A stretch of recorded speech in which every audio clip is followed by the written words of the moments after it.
on peut jouer sur ce qui est aujourd'hui un problème en faisant une solution.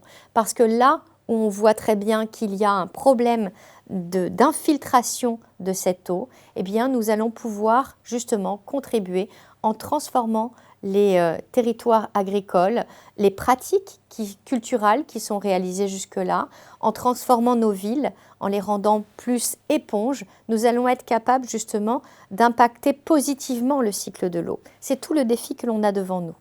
Ce cycle de l'eau est aussi modifié en fonction de la manière dont a été aménagé le territoire. L'impact du pourcentage d'espaces verts, de forêts, de prairies vont avoir des conséquences, là encore, très importantes sur le cycle de l'eau.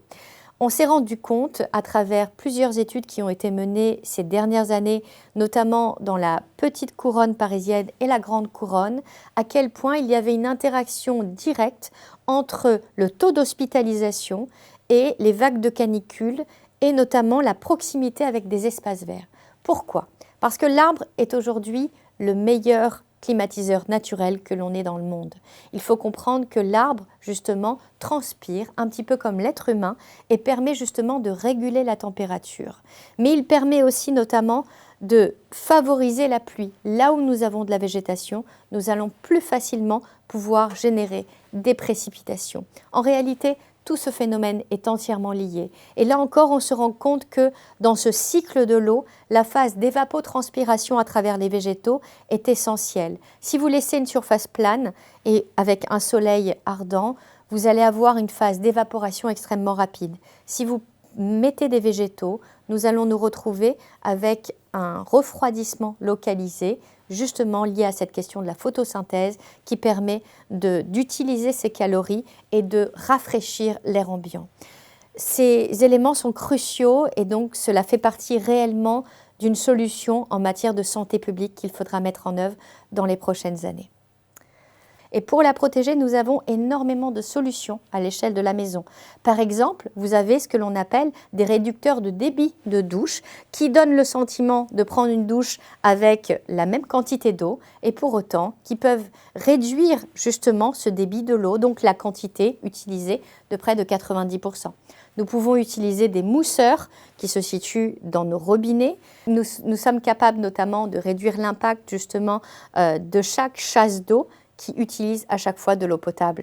Donc, nous avons comme ça un ensemble de solutions à l'échelle de la maison. Mais nous pouvons aussi utiliser l'eau de nos gouttières, par exemple, et récupérer cette eau qui n'est pas consommable directement et qui n'est pas une eau potable, mais pour autant qui peut servir à différents usages, notamment, par exemple, son potager ou son jardin.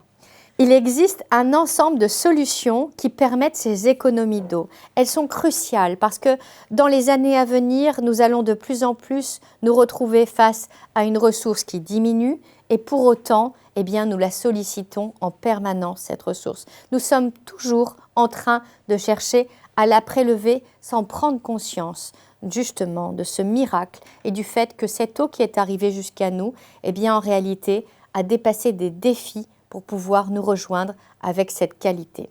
Essayons d'en prendre conscience, c'est essentiel. Lorsqu'on se retrouve avec une ressource qui diminue, eh bien, il va falloir en prendre soin, l'utiliser beaucoup moins. Et à ce moment-là, nous avons énormément de solutions pour pouvoir justement économiser notre eau. Ces solutions, elles existent partout. Déjà, il faut intégrer le fait qu'aujourd'hui, c'est assez exceptionnel, mais nous utilisons de l'eau potable pour laver nos vêtements. Nous utilisons encore de l'eau potable pour nos toilettes. Nous utilisons de l'eau potable pour nos douches ou pour faire la vaisselle.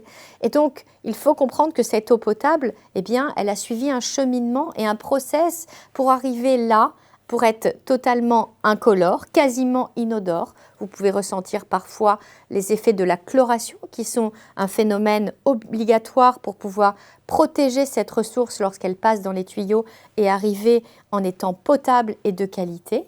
Mais il faut comprendre que c'est quasiment un miracle d'avoir aujourd'hui de l'eau potable. Si l'on remonte un petit peu dans le temps, il faut savoir qu'au XVIIIe siècle, vous aviez sur Paris des porteurs d'eau et il fallait payer pour aller chercher son eau. Et seuls quelques privilégiés y avaient droit.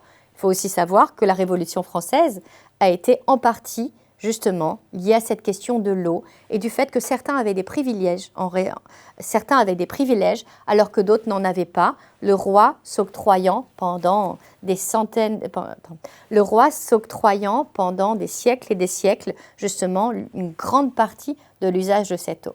Donc, cela remonte à il y a très longtemps et on a aujourd'hui totalement oublié à quel point c'est presque un miracle d'avoir de l'eau dans notre robinet, à quel point il faut la protéger. Nous avons besoin, tous autant que l'on est, de pouvoir agir, contribuer mieux, en mangeant différemment, en contribuant notamment à l'échelle de notre assiette, à favoriser une agriculture qui va permettre à cette eau de revenir plus facilement dans les sols.